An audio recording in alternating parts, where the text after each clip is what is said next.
Rosa.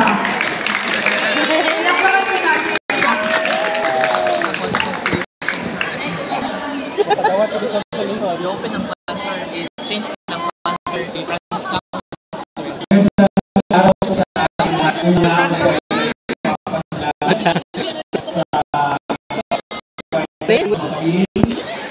at si Ma'am Daisy Castillo at saka kay Ma'am Rachel Bali.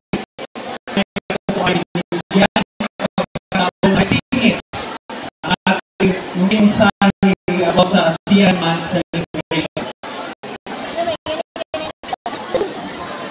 Mga kami ng maguro, mag-aaral at mag-challenge ng sa makapil at mga nating mga bisita. Magandang araw po. Ako po ay host na nagagalak na makasama kayo ngayon upang ipatiwang ang inyong buwan ng wika at saka ang ASEAN Month 2024 last August. Sa Timang ASEAN, isang komunidad ng pagkakaiba, isang pusong nagkakaisa. Ipinagdiriwang natin ang diwa ng pagkakaisa kabila ng ating mga pagkakaiba. Ang Association of Southeast Asian Nations ay hindi lamang isasamahan ng 10 bansa sa Timog Silangang Asya, kundi isahan para sa lahat. Isang komunidad kung saan ang bawat isa ay may mahalagang papel na ginagampanan. Particular na gusto kong bigyang diin ang papel ng ating universidad o sa Memorial State University Shopping Campus sa patuloy na pagkikibahagi at pagpapaulan natin bilang ating biro ng SIAMU o Southeast Asia Ministry of Education Organization. Ang ating campus ay kasangkot sa mga inisyatibong naglalayong mapabuti ang kalidad ng edukasyon at pasanay para sa lahat ng kabataan sa Timog Silangang Asya. Higit pa rin, nais kong ipakilala sa inyo ang Mayo Youth Network. Ito ay isang talagang reforma para sa mga kabataan upang mapatagpo, mapagpunan at mabahagi ng mga ideya at karanasan sa kanilang mga kapwa kabataan mula sa iba't ibang bansa sa ASEAN. Sa pamamagitan ng networking workshop program pangkaulan, bilang tayo ng pagkataon si Mayo Youth na magtitibong bahagi ng ating rehiyon at may pakita ang ating potensyal sa mas malawak na komunidad.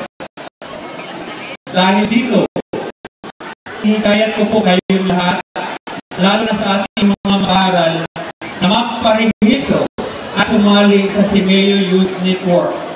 Huwag po natin palampasin ang pagkakataon makasali sa mga networking events at iba't ibang mga programa na makapagbibigay sa atin ng kaalaman, karanasan at pagkakataong makapag-ambag sa ating komunidad.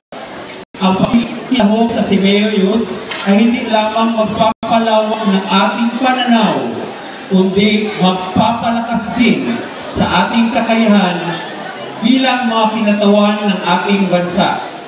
Ito rin ay isang paraan upang patibayin ang ating ugnayan sa ating mga kapwa kabataan sa ASEAN na may isang bitiin ang kapayapaan, pagkakaisa at progreso para sa lahat. Kaya inaasahan ko po ang inyong pakikisa. Ipagmalaki natin ang ating JRWSU Shopping Campus at ang ating pagiging bahagi ng isang mas malawak na ASEAN community.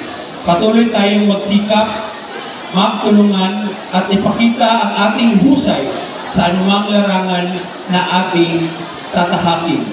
Muli, maraming salamat at mabuhay ang ASEAN. Mabuhay ang Jose Rizal Memorial State University Shopping Campus. Mabuhay tayo lahat. Magandang araw po sa ating.